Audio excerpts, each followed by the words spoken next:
Welcome to Premier League Match Pack. There's just one more round of fixtures to go, with the two title chasers, Manchester City and Liverpool, having won an astonishing 189 points combined. We've seen 1,036 Premier League goals scored so far this season. Another 31 this Sunday would break the competition record for a 38-game campaign. Mohamed Salah is currently in the lead in the race for the Golden Boot. He's on 22 goals, two clear of Sergio Aguero, Pierre-Emerick Aubameyang and Sadio Mane. While Liverpool and Spurs will face off in the Champions League final in Madrid, an all-English affair for just the second time in the competition's history. Last weekend, Liverpool had to dig deep in Newcastle. Divock Origi coming off the bench to seal a 3-2 win at St James's Park. Then on Monday, Manchester City skipper Vincent Kompany took matters into his own hands against Leicester, which leaves Sunday's title-deciding finale finally poised. City head to Brighton with a 1-point and 4-goal advantage over Liverpool.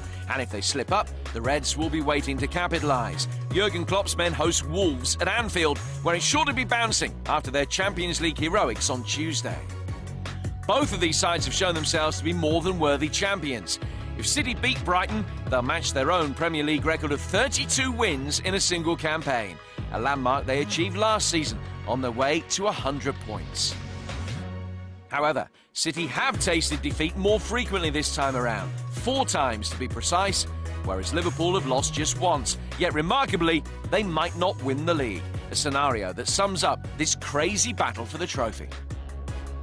Well, this title race has been one of the best we've seen in the Premier League. Two teams that have gone head-to-head for a long time now, pulled clear of the rest of the pack, and the quality of football that they've played is something else. And I'd be astonished if either of them got to the points total that they're going to get this season, next season. But what a prospect it is. It's just been the most amazing season.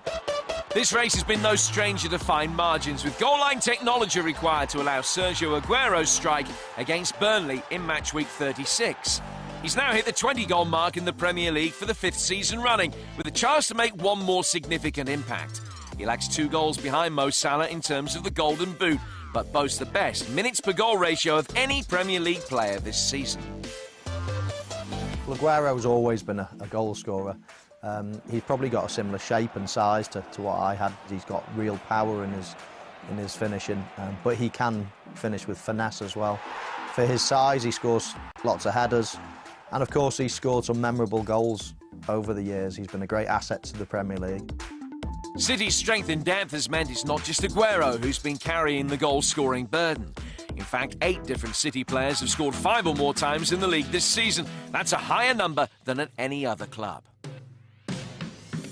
Pep Guardiola's side have broken another English record, having scored 159 goals in all competitions this season, to surpass the figure set by Manuel Pellegrini's City in 2013-14. Yet another addition to the Spaniard's sparkling CV. I think Pep Guardiola's had a huge influence on managers around the world, really. A lot of people see him as the ultimate coach, the ultimate manager, the ultimate tactician. The way he shapes his teams tactically is very impressive, and I think it's brought in certainly a new dimension to the Premier League. On Tuesday, Liverpool sealed their place in the Champions League final after one of the greatest comebacks ever seen in European football. Incredibly, that 4-0 win against Barcelona was achieved without leading scorer Mohamed Salah, who's formed a hugely formidable partnership with Sadio Mane this season, with both men reaching the 20-goal mark in the Premier League. And this is just the 4th time in the competition's history that 2 players at the same club have achieved that in the same campaign, and the first time since Luis Suarez and Daniel Sturridge managed it in 2013-14. An outstanding feat from an exciting duo. Some people were saying at the start of the season they weren't looking as good as they were last season, but I think it's fair to say Mane has certainly upped his game this year. Scoring 20 Premier League goals is an amazing feat, and that's obviously why Liverpool are right up there fighting for the title. But where would they be without PFA Player of the Year Virgil van Dijk? When he plays, the Reds have conceded just 0.6 goals per game and won 71% of their matches. A huge improvement on Klopp's Premier League record without the Dutchman. I've got no doubt that Virgil van Dijk deserved the PFA Player of the Year award. I thought he was immense this season. Whether Liverpool win the league or not, he's inspired others. He's led by example. He's scored lots of goals. He's, kept loads of clean sheets. I think he's developed into one of the best central defenders, if not the best central defender in the world right now. Meanwhile, Trent Alexander-Arnold and Andy Robertson have contributed 11 assists apiece this term. And if either of them register one more on Sunday, they'll break the record for the most assists ever recorded by a defender in a single Premier League campaign. When it comes to final day drama, Manchester City have seen it all before, most famously in 2012, of course, but also in 2014, when they beat West Ham 2-0 to lift the trophy at Liverpool's expense. But if City do fail to beat Brighton on Sunday, then the outcome of the Reds' final hurdle is by no means a formality. Wolves have won 4 and drawn 4 of their 11 league meetings with the Big Six clubs this season. And they beat the Reds in the FA Cup back in January too.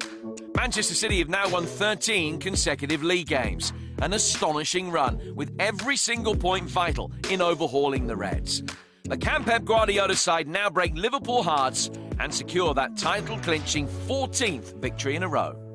Well, I think City have gone through the hard period now in terms of playing Burnley away, and then against a Leicester team who are, have given troubles in the past. I think they've got through that rocky period. They've come out, winning again. It's not going to end now against Brighton. I can't envisage that. Brighton are safe, got nothing to play for, and Manchester City have got everything to play for. It's going to be a comfortable victory for City, I think.